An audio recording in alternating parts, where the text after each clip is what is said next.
Oi. Senhoras e senhores, boa noite. Sejam mais uma vez bem-vindos ao primeiro Congresso Latino-Americano de Direito da Faculdade Presbiteriana Mackenzie Brasília, em sua segunda noite de trabalhos.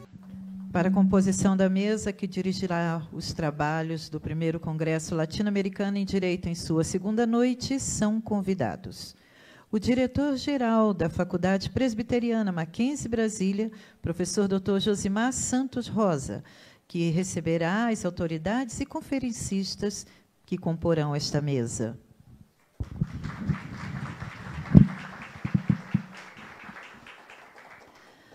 Convidamos também o presidente da mesa, Dr. Luiz Roberto Martins Rocha, diretor de Educação e Saúde do Instituto Presbiteriano Mackenzie.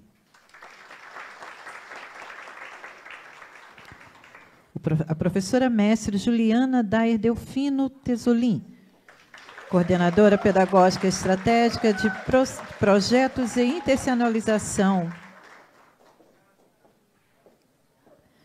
Convidamos também os conferencistas da noite, professor Dr. Vicente Bagnoli, do Brasil,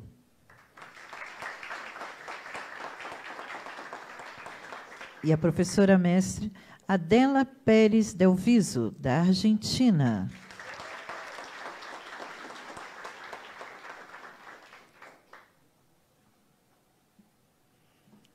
Senhores, podem tomar assento, por gentileza.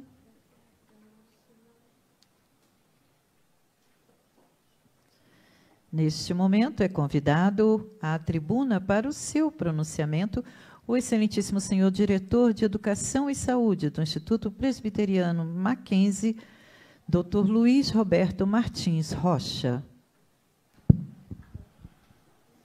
Boa noite a toda a gente aqui reunida. Quero abraçar, nesse instante, essa faculdade belíssima, um público seleto, meu diretor, meu amigo, meu conselheiro, Dr. Josimar dos Santos Rosa, professor, diretor dessa casa, aos ilustres membros, participantes, convidados, a América do Sul reunida aqui em Brasília, uma grande honra recebê-los, uma grande alegria recebê-los da Argentina, do Peru, onde mais que nós temos? E Uruguai. É uma honra receber os irmãos da América do Sul aqui conosco. Eu quero dizer da minha satisfação. Eu entrei aqui e lembrei da minha orientadora de doutorado. A professora Lídia falava da elegância acadêmica.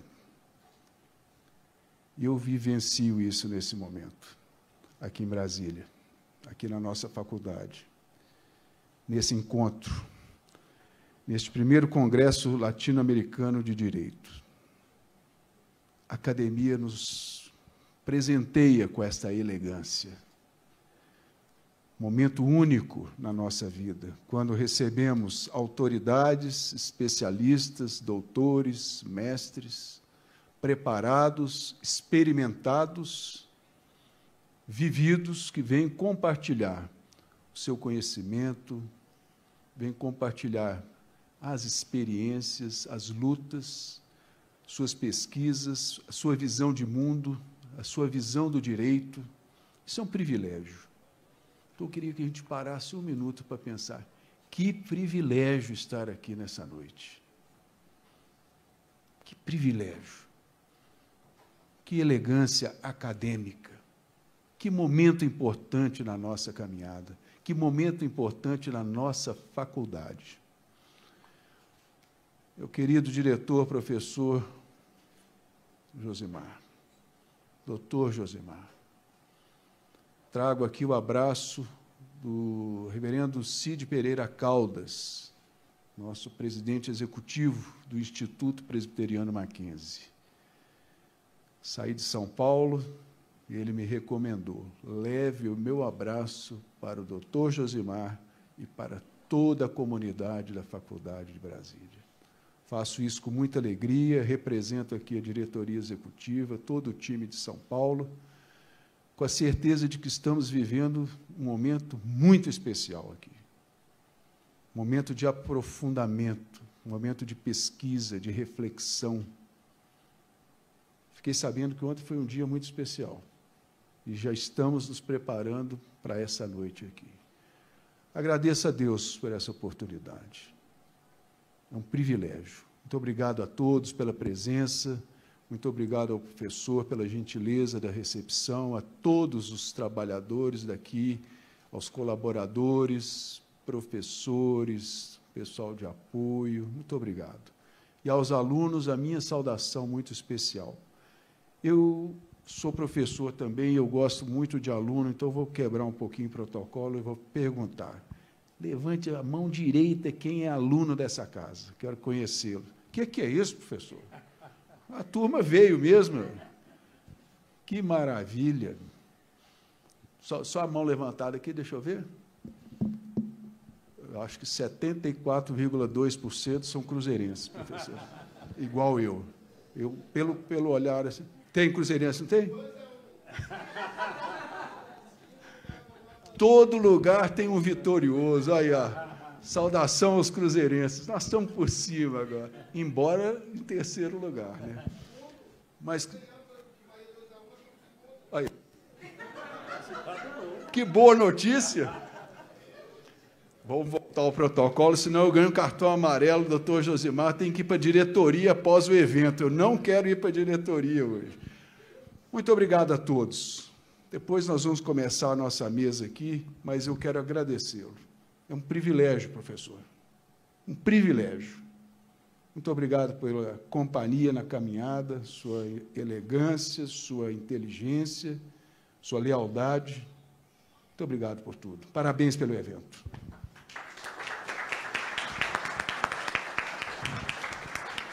Anunciamos e agradecemos a presença das seguintes autoridades. Presbítero Dr. Adilson Vieira, membro do Conselho Deliberativo do IPM e membro do Conselho Acadêmico da FPMB. Presbítero Dr. Evaldo Mateus, membro do Conselho Acadêmico da FPMB. Presbítero Dr. Manuel de Souza Costa, membro do Conselho Acadêmico da FPMB. Senhoras e senhores, informamos que os conferencistas responderão publicamente 3 perguntas, após suas respectivas apresentações. As demais perguntas serão respondidas por canais específicos de comunicação. Informamos também que há no kit recebido ficha específica para a formulação das referidas perguntas. Sendo assim, nós solicitamos aos interessados que eventualmente queiram fazer alguma pergunta, depois de preencherem sua pergunta na ficha, levantem a mão que o nosso apoio irá até vocês para receber e entregar ao conferencista ou ao presidente de mesa. Pois bem, senhoras e senhores, iniciando então nossos trabalhos com a palavra, o presidente da mesa, Dr. Luiz Roberto Martins Rocha, para a direção dos trabalhos.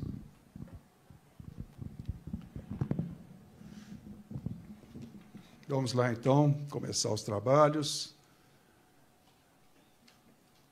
Convido o primeiro conferencista da noite, professor Dr. Vicente Bagnoli, para ocupar a tribuna, que abordará o tema. E aí vem o tema que nós estamos aguardando: implicações do direito digital.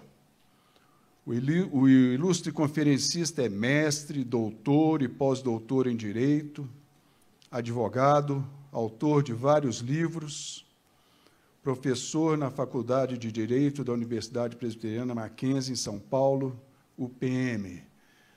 Professor doutor Vicente, seja bem-vindo, uma alegria o seu retorno aqui a Brasília, o retorno à nossa faculdade.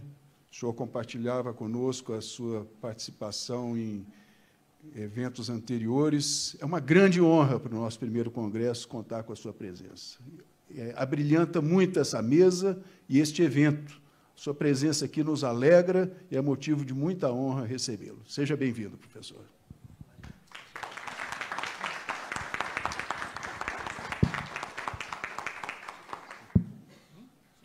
O professor tem 50 minutos para a apresentação. Vamos lá.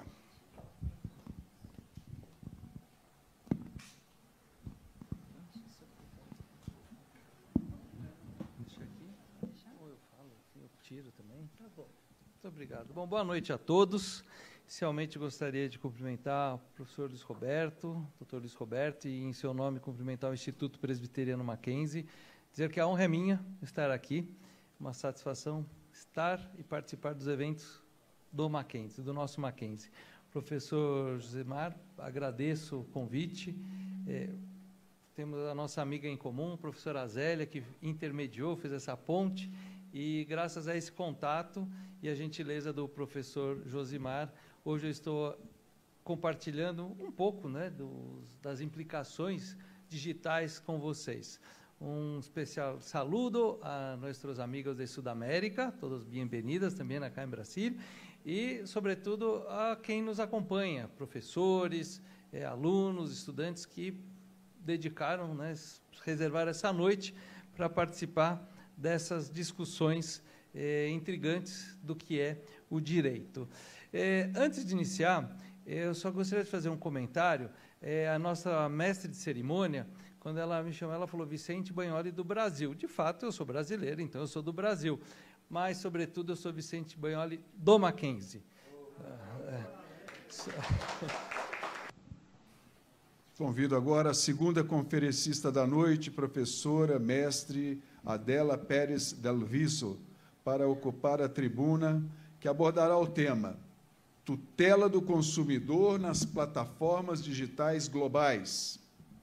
A ilustre conferencista é mestre em Direito, advogada, autora de vários livros, professora na Universidade Católica de Cuyo, em San Luis, Argentina, com representação oficial neste evento. Professora, que alegria recebê-la. É uma honra, é uma alegria para nós brasileiros recebermos a irmã argentina da Universidade Católica. Leve o nosso abraço à direção da universidade, aos seus pares, uma saudação, um saludo ao seu marido. Muito bom recebê-los aqui. Vamos ouvi-la com muita atenção. Muito obrigado pela sua gentileza de vir aqui contribuir conosco. Muito obrigado.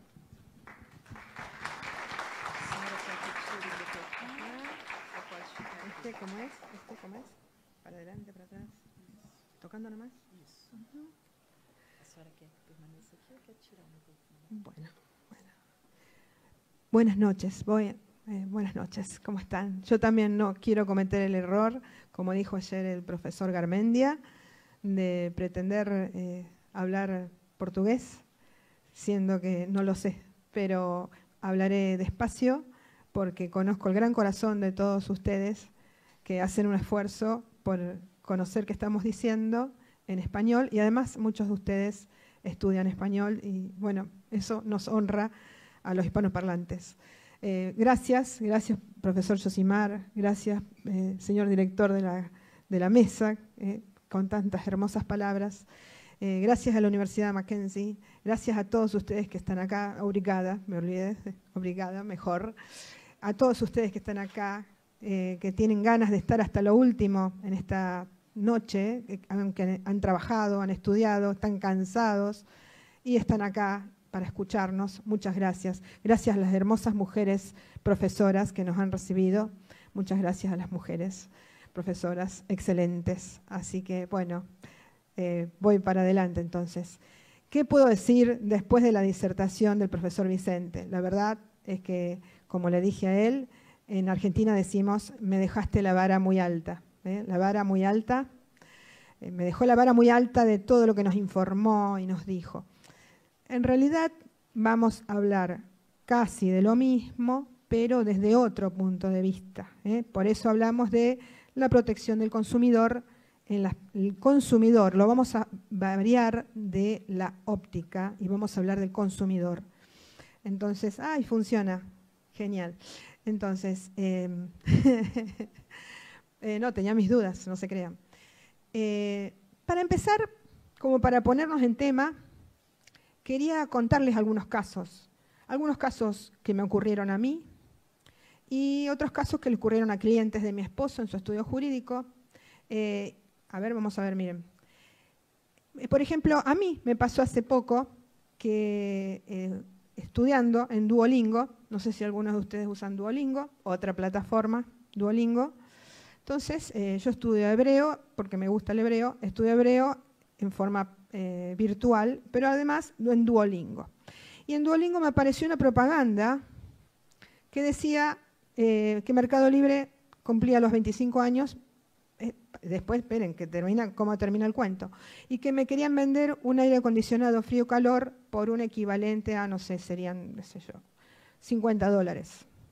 Me pareció una muy buena oferta, le saqué captura pantalla, tic, a la pantalla, y a la tarde me iba a ocupar de eso. A la tarde no existía más la propaganda, no existía más y en Mercado Libre no había nada. Después, ese es un caso. Otro, si yo hubiera entrado, hubiera puesto mi tarjeta y hubiera comprado, no hubiera tenido mi aire acondicionado. Otro caso, hace unos 2 años alquilamos con mi familia para ir de San Luis a Mendoza. Nosotros estamos en San Luis, en Cuyo, y queríamos ir a Mendoza, que está a unos 200 kilómetros. Íbamos a alquilar en un fin de semana largo con un feriado. Todo el mundo alquila y vos tenés que alquilar, y si no alquila, y llegás y no tenés el alquiler, tenés que alquilar mucho más caro. Yo alquilé con Booking, en este caso, no es que le quiera hacer propaganda o no, solo que menciono los casos. Y cuando llegamos, la casa no existía.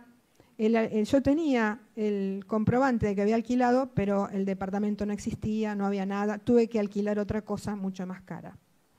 Otro caso, hace poco, me pasó hace poquito, le compré una mochila a mi hija en una cosa que se llama Nordica Shop. Lo digo porque hay otros Nordica que son muy honorables, pero Nordica Shop resultó hasta acá ser una estafa.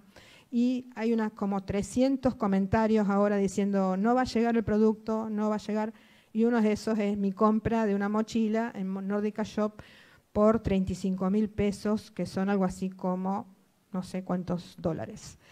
Después también mi esposo tuvo un caso en el estudio donde lo fueron a consultar unas personas que habían comprado unos criptoactivos en una página, pusieron plata a través de transferencias, y los criptoactivos nunca fueron entregados, digamos. Entonces, ese tipo de óptica quiero que veamos. La óptica de la pobre persona, por no decir, en Argentina le decimos el pobre tipo, es muy despectivo, pero la pobre persona, una persona, frente a la plataforma, esa persona es un vulnerable, es una persona vulnerable. Vamos a ver por qué.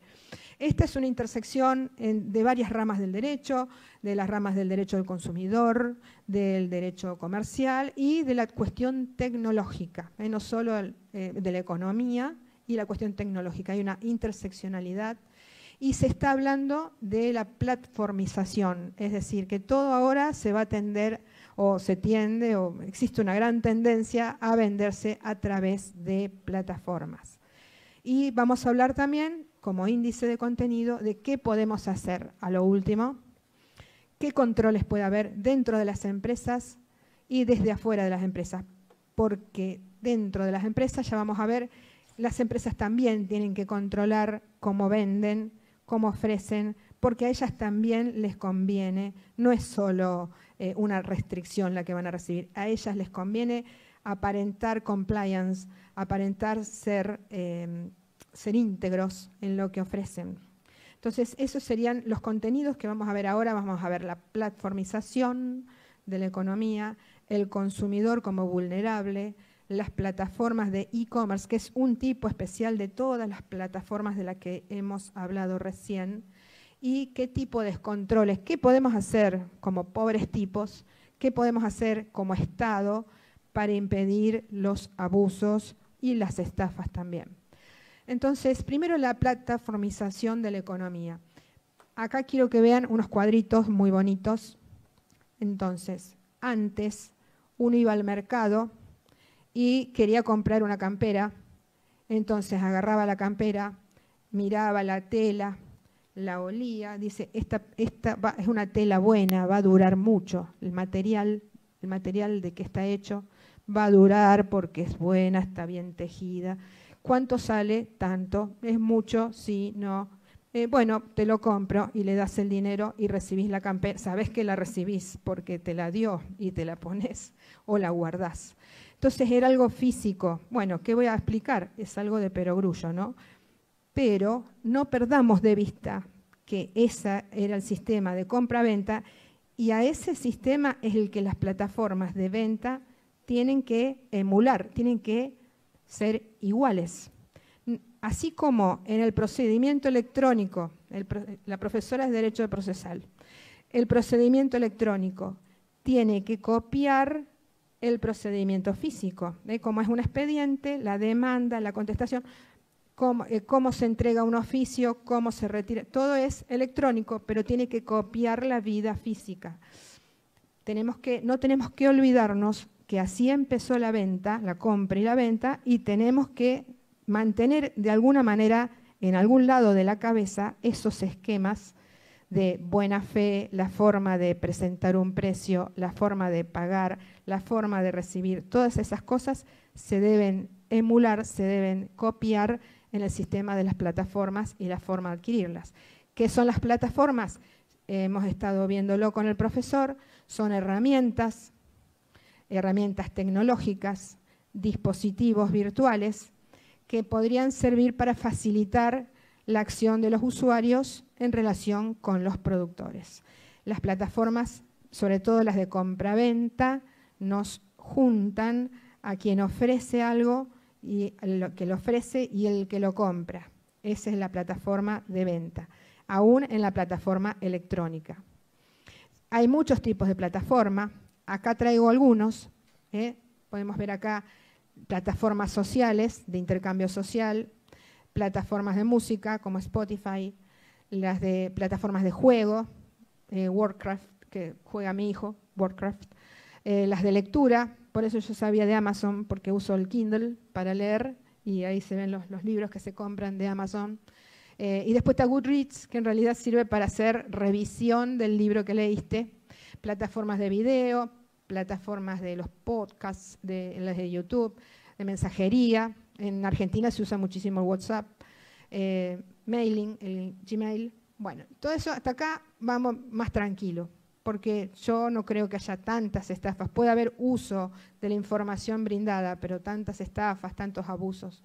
Otras más, uso de imágenes, plataformas de networking como LinkedIn, estas de videoconferencia. Ahora estamos un montón, a full decimos en Argentina, mal porque es medio inglés.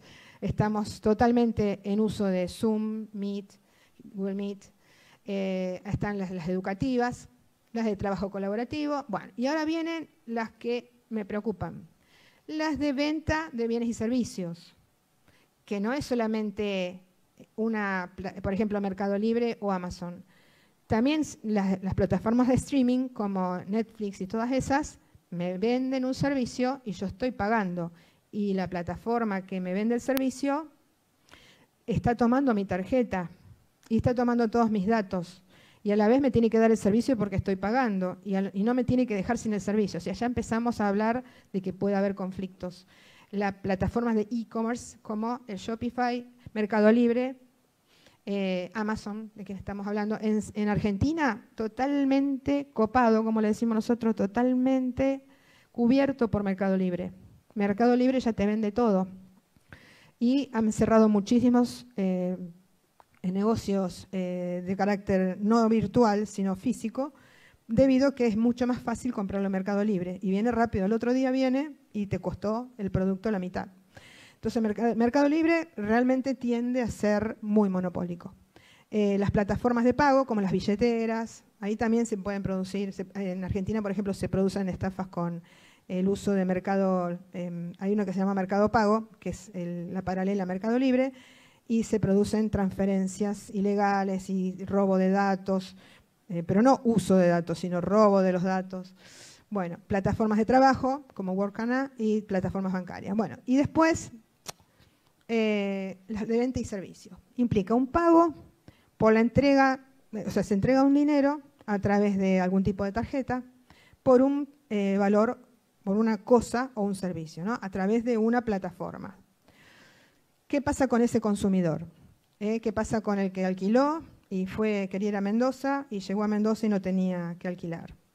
Y el que compró la mochila y la mochila no llega. Ese consumidor, esa pobre personita, ¿qué es ahí? Bueno, el derecho tiene una categoría. La categoría que tiene el derecho es la persona vulnerable.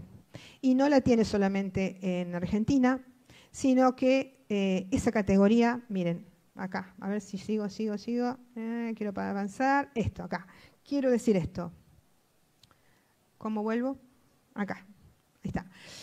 En la categoría del vulnerable surge seguramente en una corriente de pensamiento, ya lo venían pensando, y fue plasmada en una declaración internacional, ¿dónde?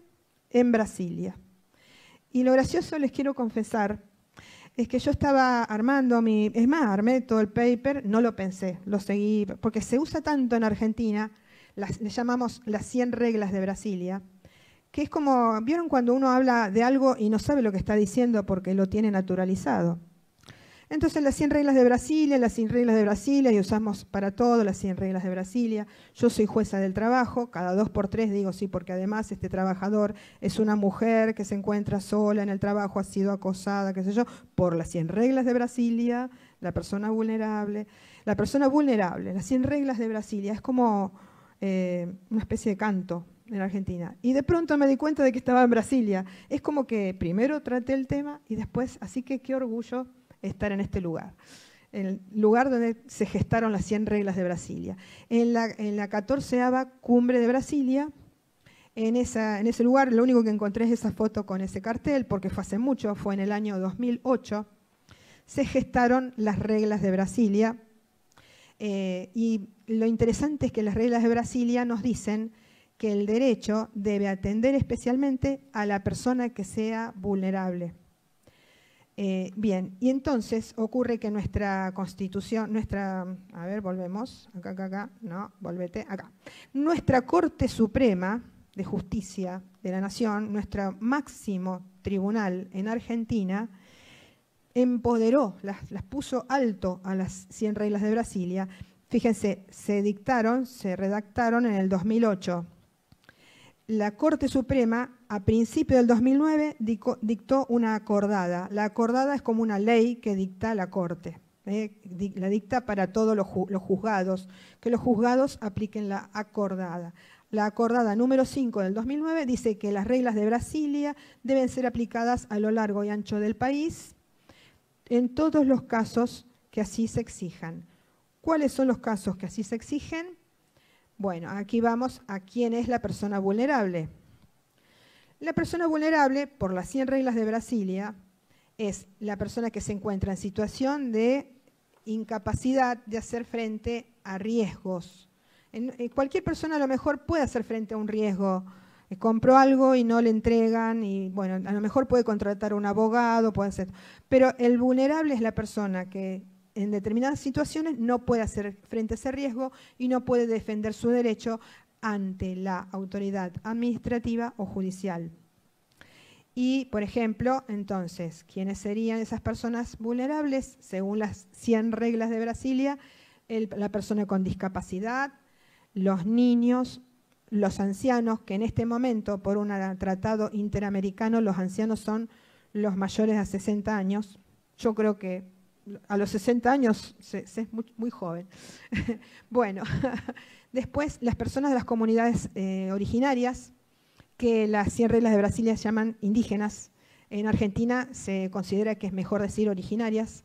Las personas de diversidad, las diversidades étnicas, las diversidades sexuales, las personas con situaciones, por ejemplo, las mujeres que han sido discriminadas, las situaciones de pobreza, y ahora se habla de la interseccionalidad de las distintas vulnerabilidades, así que puede ser una mujer que es pobre y que es migrante, otro caso, migrantes y refugiados, y así. Cuando se juntan varios, es la interseccionalidad de las vulnerabilidades. Y dice las 100 reglas de Brasilia que depende de cada caso. Depende de cada caso, no es una regla fija, cada caso debe ser observado.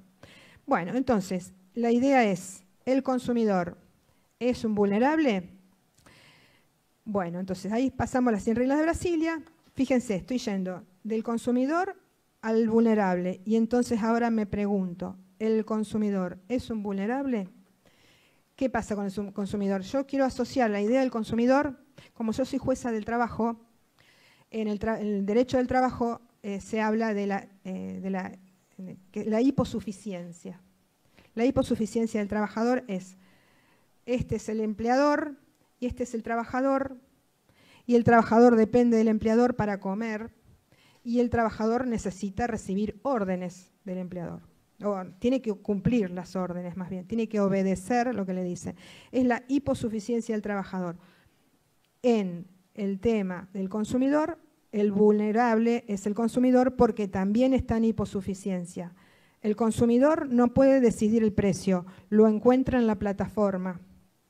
No puede regatear, no puede tocar y decir esta tela es buena, no sé, dependerá, le tiene que creer en lo que dice.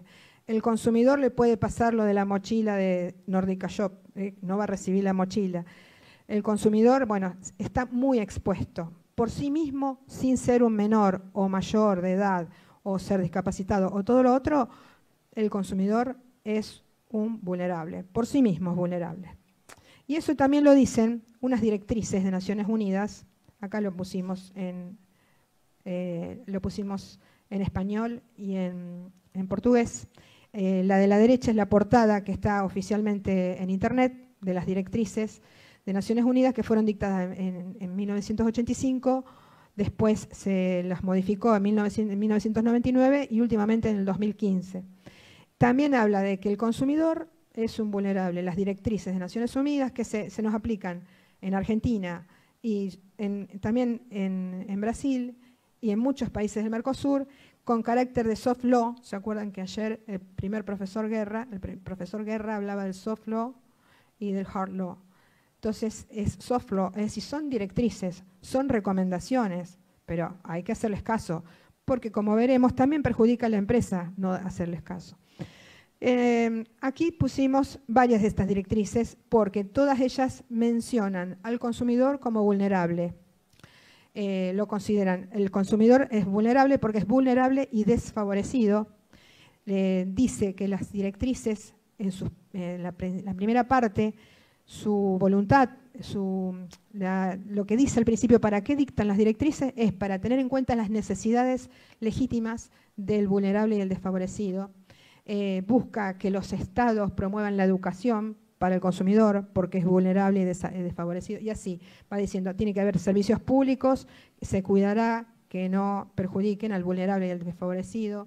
Se debe solucionar las controversias teniendo en cuenta que el consumidor es vulnerable y desfavorecido. Así que las directrices de Naciones Unidas ya lo consideran al consumidor vulnerable. En Argentina tenemos la Constitución Argentina desde el año 1994, tiene un artículo, porque antes nosotros tenemos una Constitución dictada en 1853, que era muy del siglo XIX, y bueno, no tenía en cuenta el consumidor como muchas otras cosas. Pero en el año 94 se modificaron muchas cosas, se tomaron en cuenta muchos tratados internacionales de derechos humanos, y tenemos el artículo 42 entero, lo pusieron, antes no estaba, 42 y 43. Y en el 42 habla del consumidor, dice que es quien utiliza, ya sea de manera gratuita o pagando un servicio determinado, que es el destinatario final. Podría ser el usuario también, podría ser a quien le dieron el servicio, aunque lo contrató otro. Todas esas personas son los consumidores y merecen la protección de los jueces en Argentina. También tenemos leyes como la 24240, que creo que ha quedado bastante desactualizada porque no toma en cuenta las plataformas electrónicas. Hay unas resoluciones, acá les traigo algunos datos, eso así sacado, copiado y pegado de internet. Se trata el tema de la tarjeta de crédito y el consumidor. Se trata el tema de la medicina prepaga, que participan muchísimo las plataformas, porque ya ahora hasta tenés un médico que te atiende por una plataforma. Y lealtad comercial, ahí tenemos el de la lealtad comercial, pero yo les digo, hermosas leyes, pero ¿se toman en cuenta? ¿Se aplican? ¿Qué estructura tenemos para aplicarlas? Es peor, porque en Argentina en este momento están desestructurando el Estado, están cerrando oficinas Y todas estas hermosas oficinas de control para que no se abuse del consumidor, muchas veces quedan desmanteladas, sin empleados, sin gente que trabaje. Eso pasa en Argentina, no así en Brasil, gracias a Dios. Entonces, también les puedo traer acá esta disposición 137 del 2024, es muy nueva, de Argentina, que toma en cuenta, esto quería traer, miren hasta qué punto a veces se legisla mirando al norte o mirando a Europa. Puse acá a la Comunidad Económica Europea porque en esta disposición, en vez de citar las normas del Mercosur o las normas, no sé, lo que está en el consenso iberoamericano, latinoamericano, citan la directiva de la Comunidad Económica Europea, que no tiene nada que ver con Argentina, es otra realidad.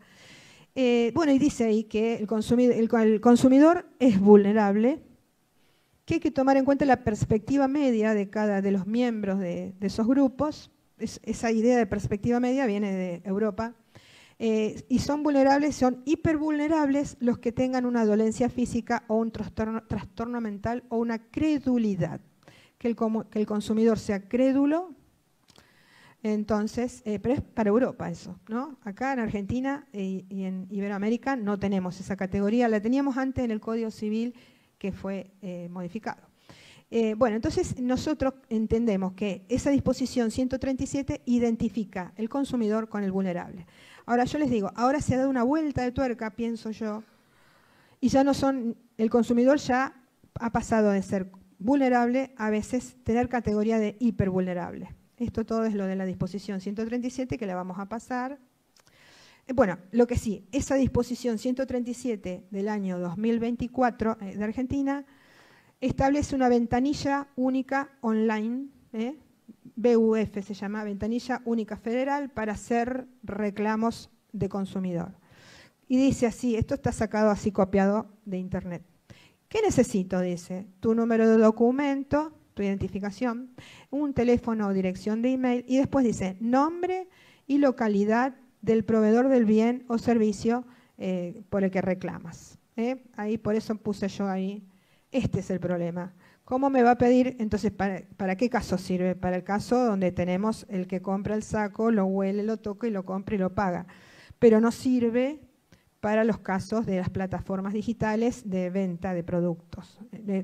La BUF está atrasada en el tiempo, por más que fue dictada esta resolución en el 2024. ¿El tiempo? ¿Tiempo? No. ¿Estamos bien? Ah, bueno. Algunas normas, pero yo la verdad que me da vergüenza, me da, ¿cómo decirlo? Me vuelvo pacata, no quiero avanzar sobre el derecho de ustedes porque ustedes saben mucho más. Pero a mí me sirvió para investigar y admirarme de lo interesante del derecho de Brasil. Y de paso también miré qué pasó en el Mercosur, ¿no? Algunas normas de defensa del consumidor en Brasil. Hay un código de protección de defensa del consumidor, que ahí puse las normas, en el 2013 recibió 2 modificaciones, y me gustó eso del marco civil de Internet, que en Argentina no está, no existe. Es más, en Argentina con la idea esa de la libertad, todo libre, están matando a todo el mundo con la libertad, pero para ciertas cosas nomás hay libertad. Es una lástima. Bueno, pero no quiero hablar de eso. Marco Civil de Internet establece principios, garantías, derechos y deberes para el uso del Internet, y ahí habla también de las personas vulnerables, las personas que tienen problemas de accesibilidad al Internet, las personas que tienen problemas de capacidad física o perceptiva, o sea que ahí también están teniendo en cuenta al consumidor y vulnerable. ¿Y por qué decimos que puede llegar a ser hipervulnerable? Ahí estamos en esta parte. Aquí traigo un caso jurisprudencial, que podría haber sido cualquier otro, pero en este caso, que les traigo acá, se llama Quiroga Crespo contra Banco Itaú. Lo interesante es que el Banco Itaú es un banco de Brasil, pero este caso ocurrió en la ciudad de Córdoba. Ahí está, Córdoba. Donde hay todo un conjunto jesuita que usted preguntaba. Ahí en Córdoba fue la fundación de los jesuitas, mucho. Córdoba es en el centro del país y nosotros, San Luis, estamos al oeste. Entonces, en la ciudad de Córdoba, la jurisprudencia dice que el consumidor en sí mismo es vulnerable, pero hay ciertas condiciones que hacen que pueda ser hipervulnerable. Y en esos casos, si se descubre que es hipervulnerable, la sanción a haber abusado de ese consumidor tiene que ser mayor. Así dice ese caso jurisprudencial. Bueno, no, ahí pasamos ya al caso de Mercosur. Yo lo que le quiero decir es, en este caso se había abusado de una persona a quien le habían ofrecido el uso durante como por 2 años de la cuenta bancaria, todo a través de la plataforma, y en un momento dado le empezó a caer que le cobraban por el uso de la cuenta bancaria, y bueno, después tuvo que hacer todo un juicio, como de 3, 4 años, para que le devolvieran la plata que le habían sacado. Porque esa es otra cuestión que tiene el vulnerable y el usuario, ¿no? El consumidor. Es tan chiquito su caso, piensen, el caso del consumidor, la mochila Nordica Shop, 34.000 pesos, que eso debe ser, no sé, ¿qué será? 100, no sé cuántos, $20, no es nada. Pero a mí me molestó, a mí me robó. Mis 20, entonces le roban aquí 20, aquí 20, aquí 20, aquí 20, aquí 20, aquí 20, le roban a todos $20 y ellos hacen su ganancia en lo grande. Y el pobre consumidor, $20. ¿Qué abogado le va a agarrar? Nosotros en Argentina le decimos agarrar, le va a tomar, va a contratar para que ese abogado le haga la demanda por los $20. Entonces, es tan vulnerable esta persona que nadie le quiere tomar el caso porque es un caso que vale $20, no vale nada. Lo que pasa es que si no hacemos nada, la gran empresa estafó a 200 personas o a más, no sé cuántos habrá estafado con la misma, porque la página anduvo por todo el país y por mucho tiempo. Entonces, este es el tema. Cuanto más se han abusado de ese vulnerable, más tiene que ser la sanción. Por eso en Argentina hay un artículo en la ley 24240 que se ha agregado, que no lo usan nunca los jueces, que dice que se puede aplicar astreintes. Astreintes son multas diarias hasta que se cumpla una determinada conducta. Se pueden aplicar astreintes, se pueden aplicar, por ejemplo, sí, $20 costó mi mochila, pero yo le aplico una multa de $2.000. Pero su señoría, juez, ¿por qué tan caro si era $20? Y porque usted se ha abusado de su posición y además lo ha hecho a gran escala, lo hace para todos, así que ese consumidor es vulnerable, merece que usted pague esa multa 100 veces más. Entonces, cuanto más hipervulnerable sea ese consumidor, más grave tiene que ser la sanción. Y no hay que temblarle, porque yo soy jueza, les dije que soy jueza laboral y noto que muchos de mis colegas, decimos nosotros, les tiembla la mano. No quieren firmar, no quieren aplicar sanciones, no quieren aplicar multas, no quieren aplicar consecuencias, sanciones, llamadas de atención. No, porque les parece que van a ser considerados jueces activistas, le llaman, los jueces activistas. Es como mala palabra ser juez activista. Y yo creo que hay que ser juez activista, hay que aplicar las herramientas que tenemos para evitar los abusos al vulnerable trabajador o también al consumidor vulnerable. Siguiendo con esto, entonces, resulta que no solo ese caso que se llamaba, ¿cómo se llamaba? Se llamaba Quiroga contra Itaú, sino que como que tomó la idea el Mercosur y en el 2021 dictó una resolución, GMC, quiere decir Grupo de Mercado del Mercosur.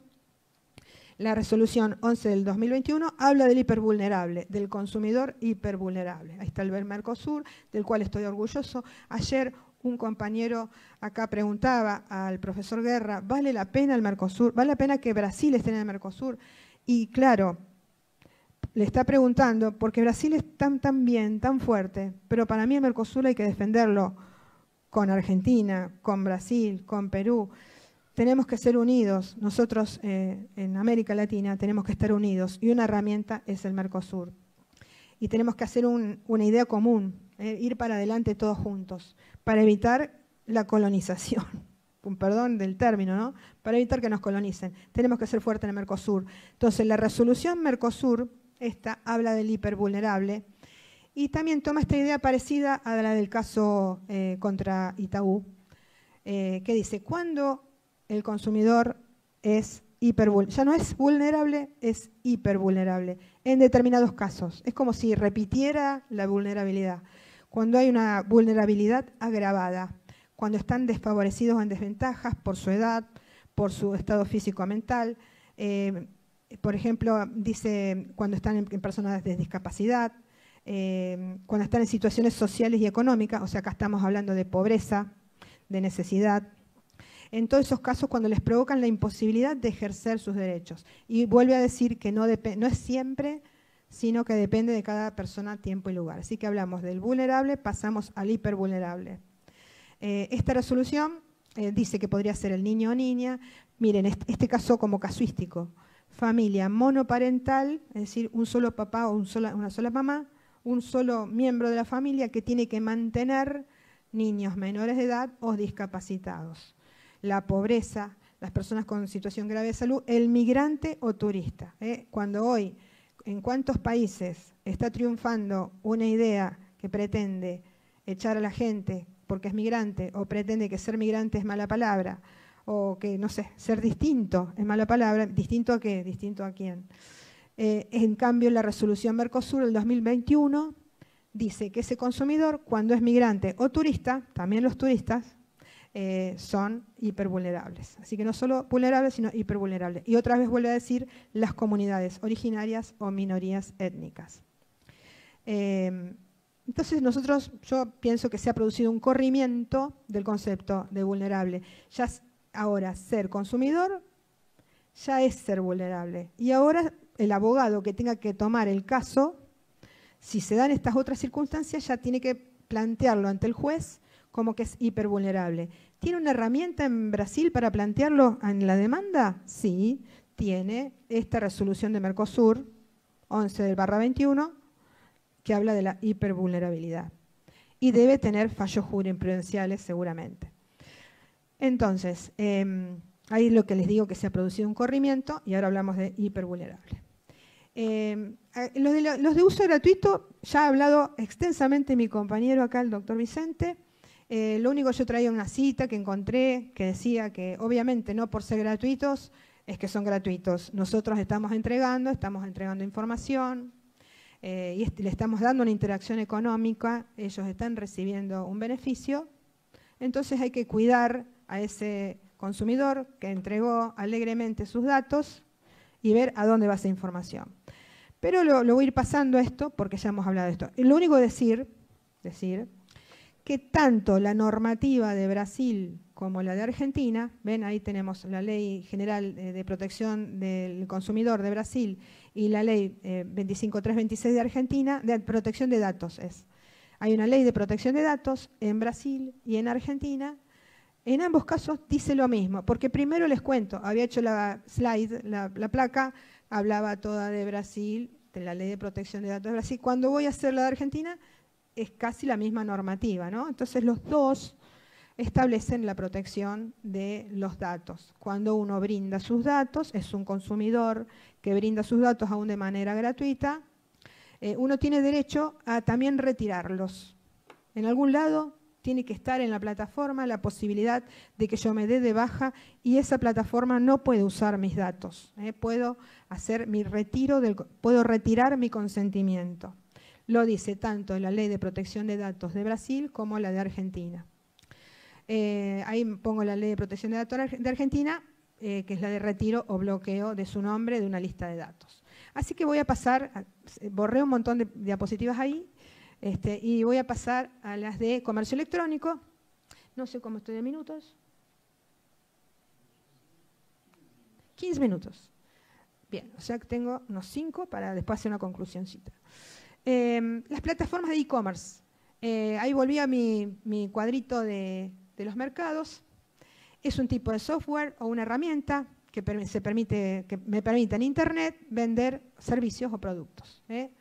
Me permite hacer una lista de precios, hacer una lista de clientes, procesar los pagos, administrar los pedidos y me facilita la compra y la venta online.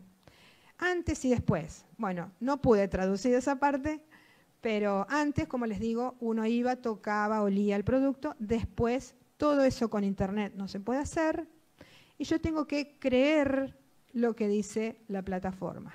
¿Cómo hace la plataforma para validar la información esa que me propone? le tengo que creer, tiene que ser creíble para mí. Así que hay un antes y un después de la compra-venta antes, física, y lo actual, ¿no? Ante las plataformas. Necesitamos que las autoridades y la normativa, las leyes, protejan al consumidor. En Brasil tenemos el Código de Defensa del Consumidor, en Argentina también tenemos un Código de Defensa del Consumidor, la 24240, como les dije. Si es 24.000, nosotros en Argentina ya sabemos que con ese número es del 95, del año 1995, por ahí. La 24240 quedó vieja. En 1995, por ahí, no había plataformas, no se vendía de esta manera. Bueno, necesitamos protección de las normas. Alguna jurisprudencia en Argentina, como para que vean cómo podemos llegar a estar desprotegidos. No estamos protegidos a veces. Hay jurisprudencia que considera que las plataformas a veces puede ser un pizarrón donde escribir, un pizarrón así, donde se publican una especie de pared donde están los clasificados de los diarios. Bueno, esa jurisprudencia consideró que no hace tanto, la jurisprudencia del año 2023, que es un pizarrón, se pone una cosa de venta y dice, no, pero Mercado Libre, que era donde estaba eso, no era responsable. Si estafaron a alguien, era un tercero que había publicado ahí y no era responsable. Porque se consideró que como la publicación daba el teléfono del vendedor o el email, entonces lo único que había hecho era una especie de intermediación y no era responsable Mercado Libre. Es muy fuerte Mercado Libre en Argentina, bastante fuerte aún en la jurisprudencia. Yo no estoy de acuerdo con esta postura, yo lo critico, obviamente, yo y mucha gente más, y mucha jurisprudencia más. ¿Por qué no estoy de acuerdo? Porque aun cuando hubiese dado los datos para que se pudiera contactar el comprador con el vendedor, esa plataforma, no importa el nombre, creó un entorno donde se produjo alguna estafa por la que se dio ese caso judicial. Le está pidiendo los datos a ese comprador. Por lo tanto, el juez, cuando resuelve, tiene que resolver con criterio de quién es el vulnerable acá. Y criterio de, en la duda, en favor del vulnerable. En la duda, no sé si acá se explica también, en la duda en favor del trabajador, en la duda en favor del ser humano, en la duda en favor del vulnerable. Por lo tanto, con criterio restrictivo a la idea de rechazar una demanda. ¿Cómo tiene que ser la oferta en una plataforma electrónica? Lo dice en la Ley de Defensa del Consumidor de Argentina y también en Brasil, que cuando se publica la oferta debe ser respetada. Porque es lo mismo que si yo le digo, esto sale tanto y es esto, bueno, te lo compro. Ya está, se produjo la zona precontractual y después el contrato. Las ofertas obligan a quien emite la oferta. Y lo obligan por todo el tiempo que esté la oferta ahí. Por eso hay una cosa que se llama, acá la quiero poner que me causa gracia, la leyenda hasta agotar el stock. No sé si existe acá, hasta agotar el stock, que es también, ¿cómo se dice en portugués? Ahí está. Bueno, la cuestión es que hasta agotar el stock, si uno va y lo encuentra, uno tiene derecho a que la oferta se cumpla, ya sea físicamente o en la plataforma. Hasta agotar el stock no existe. Mientras esté la oferta ahí, debe ser respetada. Y si no, hay consecuencias. El juez o la autoridad administrativa debe aplicar daños punitivos, daños y perjuicios, etc. Hasta agotar el stock no existe. Mientras está la oferta existe y debe ser respetada. Bien, esa me interesaba mucho, porque la oferta debe tener un inicio, debe decir claramente desde cuándo hasta cuándo está. Si dice hasta agotar el stock, no, bueno, si vos la viste, estaba. Y te la deben respetar. Después también, en cuanto a la plataforma electrónica, tenemos una declaración de Mercosur, de Florianópolis, otra norma más, también de tipo soft law, pero se debe respetar, 15 de diciembre del 2000, que dice que los derechos a la vida, la salud, la seguridad de los consumidores deben ser protegidos y tienen derecho a la protección contra la publicidad no permitida. Publicidad no permitida. O sea, una publicidad que sea abusiva, que diga hasta agotar el stock y después no te lo quieran dar. Bien. Bueno, después hay casos especiales algunos casos medio cómicos. La publicidad comparativa, muchas veces se habla de publicidad comparativa más bien en el ámbito de la alianza comercial, pero también podría ser en el ámbito de lo que pasa con el consumidor, porque muchas veces te dice compare este producto con este otro de tal otra empresa o aún en la misma plataforma que te lo está vendiendo.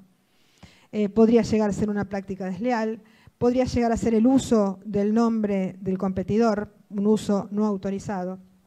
Hay otros casos de publicidad de oferta irrisoria. Ahí les traje un caso judicial donde la señora esta se llamaba Fedeli, Analía Vanina, contra la empresa Brenson Autos, que era una empresa intermediaria de automotores, y que le vendían un auto por un valor que era menos de la mitad, y ella mandó todo, dijo acepto, creo que mandó la mitad de lo que le pedían, que era mucho menos, y no hubo caso. Después la justicia consideró que no correspondía porque era un valor irrisorio. Es como si vendieran un auto, no sé, por $500. Bueno, la señora dijo, era una oferta, lo quise aceptar. La justicia le dijo que no, que era irrisoria, que tendría que haber sabido que no era verdad, que era un error. Pero es así porque hicieron la oferta. Entonces siempre es cómo actúa ese juez, en favor del consumidor o en favor del productor o vendedor. Y también este otro caso es el planteo de la publicidad que lleva a un error al consumidor y se pregunta uno como abogado, ¿necesito demostrar que hubo intención de llevarme a error o simplemente basta el error, que se dé la situación de error? Entonces ahí es una prueba diabólica pretender que uno tenga que demostrar que la intención fue provocar el error. Si realmente la publicidad lleva el error y debe ser sancionada por ese juez. Después tenemos la obligación de informar, tenemos normas también, soft law, como les dije, en las directrices de la ONU, también establecen la obligación de informar, que dice que los Estados miembros de la ONU deben promover la protección del consumidor y que se den situaciones transparentes y eficaces para el consumidor. Así que buscar también como abogados las directrices para la protección del consumidor de la ONU, ahí tenemos los números 63 a 65.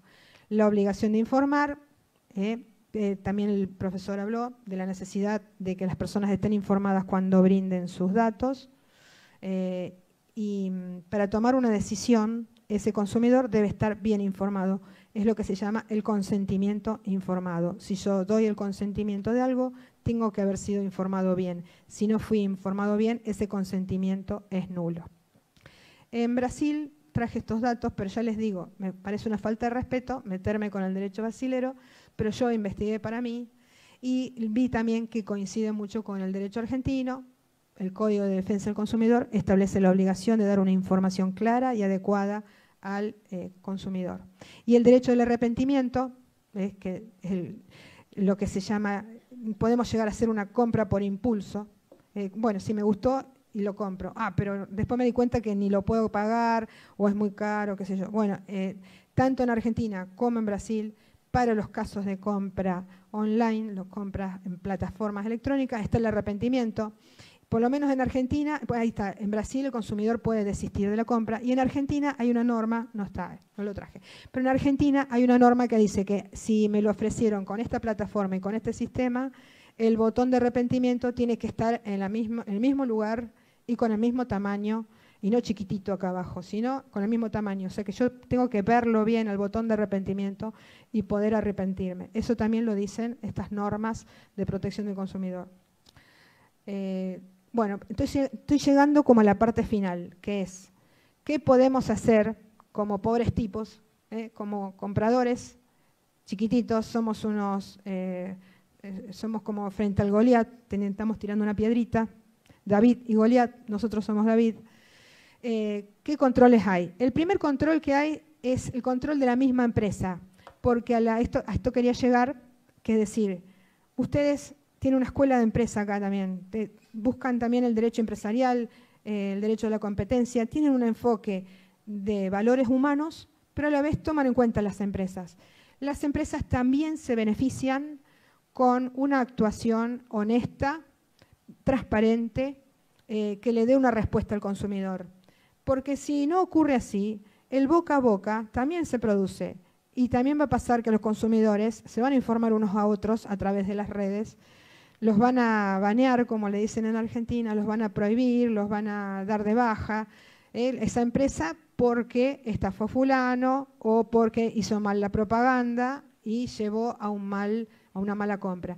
Tiene que haber controles adentro de la empresa que entre todos los actos de compliance, que tomen en cuenta todas las normas, tomen en cuenta al consumidor, porque le conviene a la empresa, no solo al consumidor. Que la empresa se asegure que hay un trato digno y acorde a los derechos humanos. Comparando nuevamente con el derecho laboral, hoy en día se dice que una empresa, con el tema del acoso laboral, tiene que tomar muy en cuenta la cuestión del acoso laboral, pero no solo por la persona acosada, sino por la empresa. Porque hay tantas normas de protección de acoso laboral que solo de saber que en una empresa se produce el acoso va en desmedro de sus acciones en la bolsa, de cómo la va a ver la gente, si la gente lo va a comprar o no, los van a prohibir, los van a... ¿Cómo se dice? No sé, se va a ir de boca a boca y el consumidor mismo va a decir, no quiero comprar esto. Y todos van a hacer carteles en Facebook, en las redes, no compres esto porque hace tal cosa. La ética tiene que ponerse de moda y tiene que ser profitable, tiene que darte ganancia. Entonces, tiene que haber controles internos que tomen en cuenta al consumidor porque le conviene a la empresa. Es el primer control interno. Entonces, tiene que haber sumarios a las personas que no toman en cuenta al consumidor y tienen que establecerse sistemas, no solo que los algoritmos sirvan para ganancia de la empresa, sino sistemas de respuesta al consumidor y que cuando hay una queja de un consumidor se lo tome en cuenta y hasta se lo premie por haberse animado a protestar. Tiene que haber un trato legal y leal al consumidor.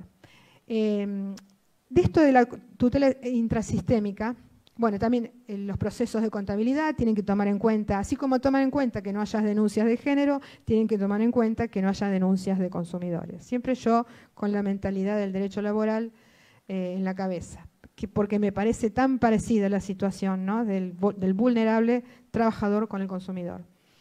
Tiene que mejorarse los presupuestos, porque dentro del presupuesto hay que prever el responder al consumidor. No solo que yo lo saque bien barato a lo que estoy vendiendo, porque di por tierra el tratamiento al consumidor, y de esa manera a la vez estoy haciendo una competencia desleal con la otra persona que puso todo en regla y trató bien al consumidor. Bien, entonces, no solo los controles internos, por ejemplo, acá, esto que traigo acá, hay una resolución del año 2018 de Argentina que establece esto del botón de protesta, del botón de arrepentimiento, y dice que cuando una persona que contrató en una plataforma se arrepiente y quiere volver atrás, no solo que hay que darle el botón de arrepentimiento, sino que la empresa tiene que llevar un registro de todas esas personas y ponerlo a disposición. Decirle a la persona, si usted se retrajo su consentimiento, ya su número de expediente es tal, quédese tranquilo que en 5 días va a ser procesado. Tiene que estar en un registro todos los consumidores que fueron desdiciéndose y arrepintiéndose de haber contratado online, para que después tengan ganas de volver a contratar online. Y también tenemos que tener, eso ya lo pasé, ya lo dije, bueno, y los controles externos. Traigo de nuevo a colación las directivas de las Naciones Unidas, las directrices para la protección del consumidor. Dice que los Estados miembros deben esforzarse porque haya organismos de protección del consumidor, que tengan, esta es la palabra clave, que tengan los recursos humanos y financieros necesarios. Y hoy en día quiero agregar los recursos humanos, financieros y tecnológicos, porque se necesita gente capacitada para ver si esto se contrató en este IP o en este otro IP que se fue a India o en Estados Unidos, o dónde está esa persona, esa empresa que contrató y puso esa página web y ofreció la famosa mochila de estafa. También hay normas del Mercosur, se puede usar en una demanda reclamándole al juez. Está la resolución Mercosur del año 96, debe estar bastante desactualizada también, que habla en contra de la publicidad engañosa, métodos comerciales coercitivos, métodos coercitivos de los que habló el profesor, y que haya una prevención de los daños patrimoniales y morales. Bueno, entonces, en Brasil, también no quiero avanzar sobre el derecho brasilero, pero investigué un poquito y encontré, por un lado, encontré entidades públicas, la PROCON, Programa de Protección y Defensa del Consumidor, SENACON, Secretaría Nacional del Consumidor, y después también encontré, no, vamos para allá, acá, que se llama Consumidor Gov, que yo quisiera saber, que ustedes me digan si todas esas entidades funcionan, porque en Argentina tenemos varias entidades, ya vamos a llegar ahí, y no están funcionando, están de manera como simbólica. Controles externos en Argentina, ¿ves? La entidad de defensa del consumidor online, o la famosa, esta que mostré hace un rato, la ventana fiscal online, que es la que decía que yo tengo que contar con el nombre, localidad del proveedor del bien o servicio. Y si es una página web, una plataforma virtual, no sé cuál es su domicilio, porque no siempre los ponen ahí. A veces los ponen y a veces lo ponen y no corresponde a la realidad. Entonces, tenemos normas, tenemos entidades a las que podemos protestar. Si somos abogados, podemos reclamar por el consumidor. ¿Va a ser rentable para el abogado eso? Y solamente va a ser rentable si se hace fama de defensor de consumidores y recibe muchos casos. Porque uno por uno los casos seguramente no va a ser, lo va a tener que hacer con mucho corazón y no va a ser rentable. Lo hace por la causa, porque no se abuse del consumidor y vulnerable. Entonces, hay controles, más que controles, son entidades que trabajan por el consumidor a nivel internacional. ¿Por qué digo que no son controles? Porque no controlan. Son el que dice ICPEN, International Consumer Protection and Enforcement Network, es una red que busca proteger al consumidor, pero lo que hace es emite recomendaciones, ideas. En la UNCTAD, esa la otra redondita, la redonda, de ahí salió las directrices o directivas de la ONU. O sea, estamos hablando de ideas, de cosas que se promueven, pero no es un control. Y el que está abajo se llama Consumers International, que también tiene una página muy linda, también genera congresos, pero no hay un control. Y como dijo el profesor hoy, y también lo dijo el doctor Garmendi ayer, que citaba a un autor italiano, tenemos unas hermosas normas, pero si no se si no se produce el enforcement, si no se produce una sanción por el no cumplimiento, van a quedar en normas de tipo casi moral o ética. Entonces, ¿cuáles serían las propuestas?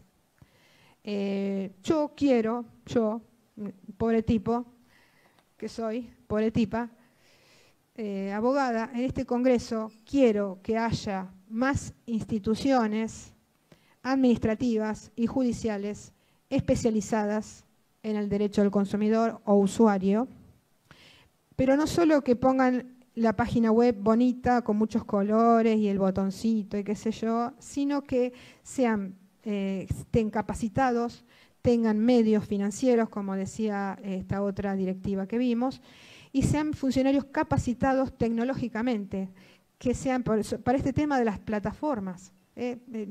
Quiero no menos que el nivel del profesor Vicente, de ahí para arriba.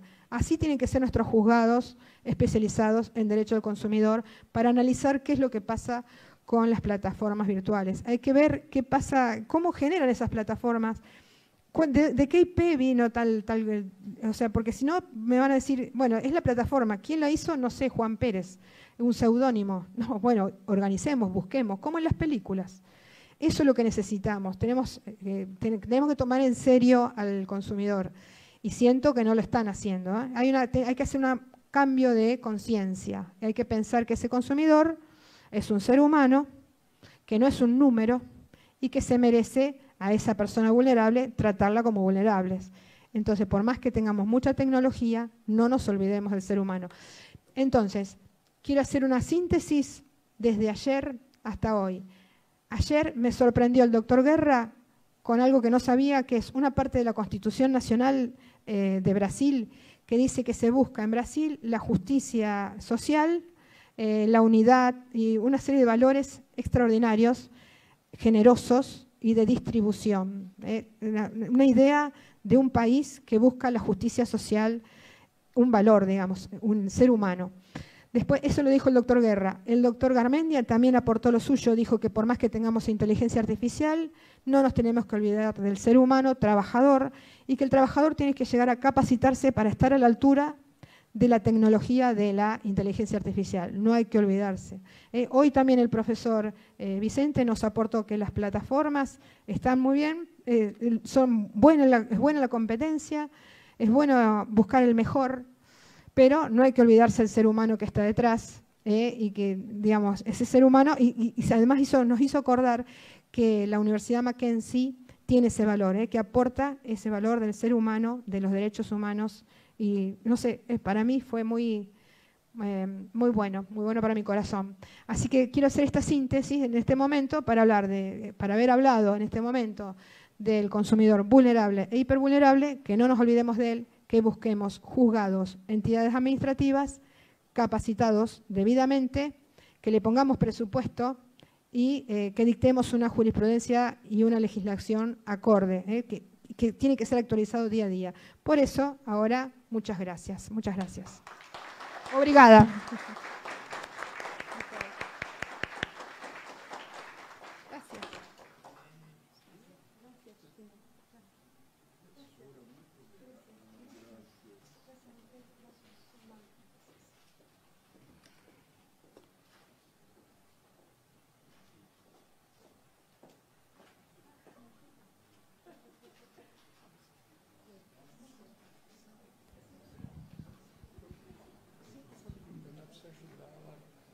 Nós queremos agradecer, registrar nossos melhores agradecimentos à professora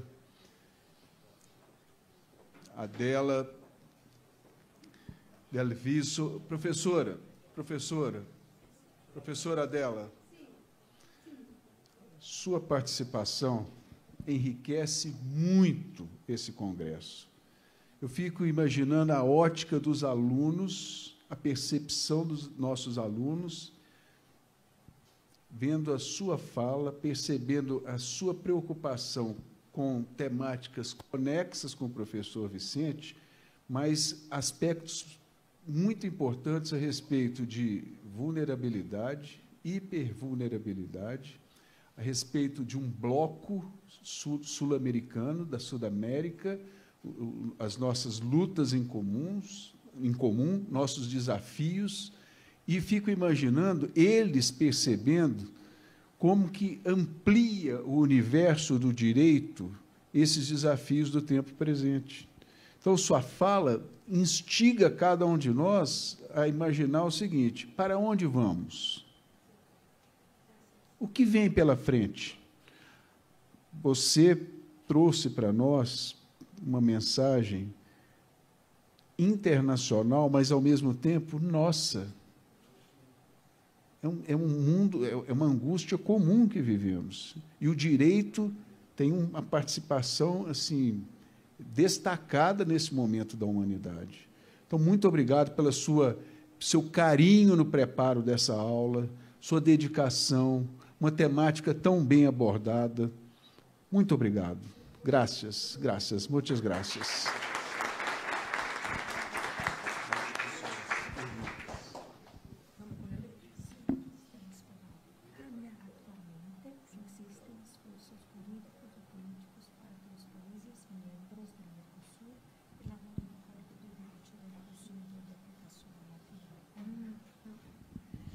La pregunta es, ¿actualmente existen esfuerzos jurídicos o políticos para que los países miembros del Mercosur elaboren un código de derecho del consumidor de aplicación latinoamericana?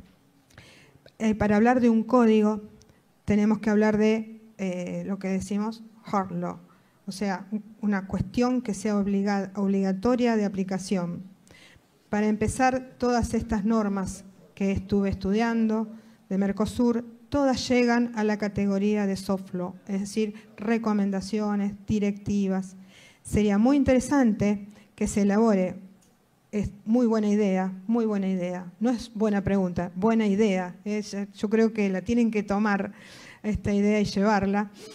que se elabore un código de derecho del consumidor. ¿Saben cómo sería de buena la idea? Como hacen en Estados Unidos, porque yo daba inglés jurídico mucho tiempo, y ahí tienen una ley nacional del procedimiento. No me acuerdo ahora cómo se llamaba, pero hay una ley, bueno, en realidad no es nacional, es una ley que era de un determinado estado y los demás se fueron adhiriendo. Y era obligatoria, pero todos se fueron adhiriendo en muchos lados, digamos. No era de la norma de fondo, del derecho de comercio, de fondo. Entonces, en uno de los estados dictaron normas comerciales y los otros estados se fueron adhiriendo, porque si no, cada estado, como es un sistema federal, un sistema federal, confederal, cada estado tiene sus propias normas de fondo y de forma. Y se fueron adhiriendo, estos distintos estados se fueron adhiriendo. Esto podría ser una idea, que en el Mercosur se elabore un código modelo de derecho del consumidor que tome en cuenta las realidades de todos nuestros países del Mercosur y nuestros distintos países se vayan adhiriendo, no como una mera me adhiero a una directiva, sino lo voy a adoptar como ley. Sería un esfuerzo, el esfuerzo sería importante que se haga y sería una buena idea para realizar. No, yo creo que no hay un esfuerzo jurídico actual para que eso se ocurra, pero es una buena idea y sí están dándose estas directivas, que son siempre soft law. Y después dice, ¿me quiere leer la profesora? ¿Hasta qué punto se puede creer que el derecho podrá proteger el consumidor vulnerable? ¿Cuáles serían los instrumentos más eficaces en esa tarea? Bueno, para eso es lo que hemos estado charlando, que dejamos el paper que está publicado, el artículo está publicado en otra cosa que me honra de Mackenzie, que han publicado los artículos como las actas de este congreso, está todo ahí. Ahí todas esas normas que mencionamos están ahí, pero tenemos la Ley de Defensa del Consumidor argentina, la Ley de Defensa del Consumidor de Brasil, y sí, todas esas leyes existen y son aplicables. Y el abogado podría tomar un caso, la pregunta en realidad es, ¿un abogado podría tomar un caso y defenderlo? ¿Tiene normas en las que basarse? Sí, las tiene, pero como les digo, va a ser un caso, para cada abogado va a ser un caso chico, lo va a hacer con el corazón, digamos, porque no va a poder cobrar mucho de eso. Podría ser que se haga fama y consiga muchos casos, a veces pasa eso, que se hacen fama, hacen como una consultoría de defensa del consumidor, es un buen nicho, en Argentina le llamamos nicho, un nicho de trabajo para un joven abogado, te recibís y decís, bueno, ¿de qué voy a trabajar? Que no trabaje todo el mundo, bueno, de un nicho. Un nicho es defensa del consumidor en la medida que uno vaya consiguiendo muchos clientes. Y bueno, ¿hasta qué punto se puede creer? Yo creo, es como una cuestión de fe también. Yo creo, así como creo en el derecho del trabajo, que es en realidad en lo que yo me desenvuelvo, creo que hay que defender al consumidor vulnerable, porque partimos de la idea de creer. Si ya no creemos en eso, bueno, lo agarramos y lo tiramos. Sí creemos, las normas existen y las normas hay que defenderlas. En Argentina, las redes sociales responden civilmente de manera objetiva o automáticamente por daño causado por contenido de terceros en casos de discurso de odio o fake news, conforme la Ley de Defensa del Consumidor. Sí, en realidad en este caso no sería por la ley, tendrían que responder, las normas están, los jueces tendrían que aplicarlo y hay jueces que lo hacen y jueces que no. Pero las normas están y no va por defensa del consumidor eso. Va por el lado del Código Civil y Comercial, que establece derechos muy importantes, por ejemplo, el artículo 7 o 6 del Código Civil y Comercial, que está dictado en el 2015, es un código hermoso, es un código fascinante, el de Argentina, Código Civil y Comercial, fue dictado en el 2015, después de todo un consenso universitario que se hizo en muchas juntas en muchas universidades, emitieron un informe hasta que se logró ese Código Civil y Comercial, que fue un avance porque trajo al Código Civil un montón de normas de derechos humanos, de derechos de los tratados internacionales.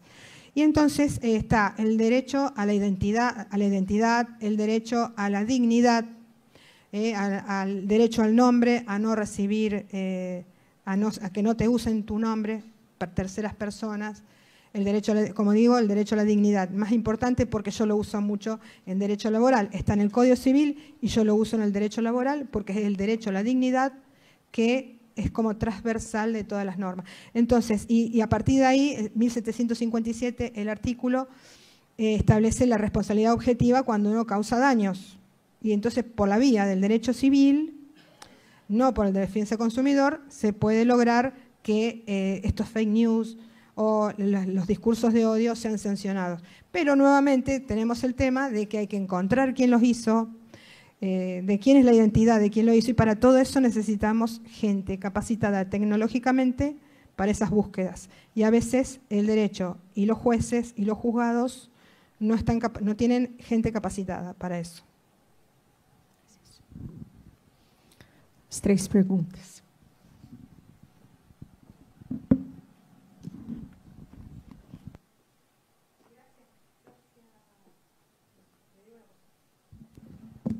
Gracias por las preguntas, Enzo, Luiz e Yuri. Mais uma vez, agradecemos a nossa palestrante por suas contribuições em nosso congresso e convidamos neste... Parabenizar o nosso diretor, o professor Josimar, que se esmerou pessoalmente, cuidou de tudo com sua, vamos dizer assim, com sua dedicação especial e fez desse nosso primeiro congresso latino-americano perfeito em todos os detalhes, né? Nós já vamos sair daqui amanhã com os anais desse nosso congresso, então é uma coisa já publicada, já saindo publicado pela nossa editora aqui, Mackenzie. Então, é uma grande conquista para um primeiro congresso, né? E a toda a equipe que trabalhou e que tem trabalhado com grande afinco. A gente veio de outros congressos, vamos dizer, não com toda essa construção, né, professor? Então, ficou realmente excepcional. Gostaria de agradecer. E agradecer a todos que estão aqui até agora, pela oportunidade também de estarmos dividindo esse conteúdo, um conteúdo tão atual, um conteúdo tão necessário, e que dessa intersecção entre Brasil e Argentina hoje, que são nossos irmãos, né? São nossos inimigos, assim, um pouquinho no futebol, mas aqui, na verdade, não tem jeito, né? Aqui, na verdade, estamos num ambiente acadêmico, então, eu gostaria de agradecer e dizer que tivemos, como disse o professor Luiz Roberto, nós tivemos hoje um momento abençoado e, na verdade, um momento onde tivemos o privilégio de ouvir 2 grandes nomes da Faculdade Presbiteriana Mackenzie e a professora dela da Argentina, que trouxe uma contribuição internacional de grande relevância ao discutir a tutela do consumidor nas plataformas digitais e mostrar essa intersecção entre a legislação brasileira e a legislação argentina, e como nós temos que aprender também, e temos coisas para trocar uns com os outros, né? Agora, o que chama a atenção é que ambas as exposições convergiram para um mesmo ponto, a urgência de construirmos soluções jurídicas sem nos distanciarmos da questão dos direitos e da dignidade da pessoa humana. Então, eu acho que a Faculdade Presbiteriana Mackenzie Brasília, como uma faculdade de valores, sempre preza, na verdade, por essa valorização dos seus alunos, valorização do ser humano, os direitos humanos, que nós não sejamos engolidos, né, na verdade, pela essa nossa nova fase digital. Então, gostaria de agradecer a todos pela presença e dizer que amanhã estaremos novamente aqui para finalizar o congresso. E boa noite a todos. Podem agora desfrutar do descanso. Professora Juliana, posso fazer só um comentário rápido? Amanhã, Brasil e Argentina estarão juntos. Palmeiras joga contra o River Plate, lá no Monumental. E a professora que é do Boca vai torcer para o Palmeiras. Então, Brasil e Argentina estarão juntos amanhã. Mais uma vez. Pois bem, assim agradecemos mais uma vez a presença de todos que nos prestigiaram e também os convidamos para estarmos todos aqui amanhã, a partir das 19 horas, para a continuidade do trabalho do primeiro Congresso Latino-Americano de Direito.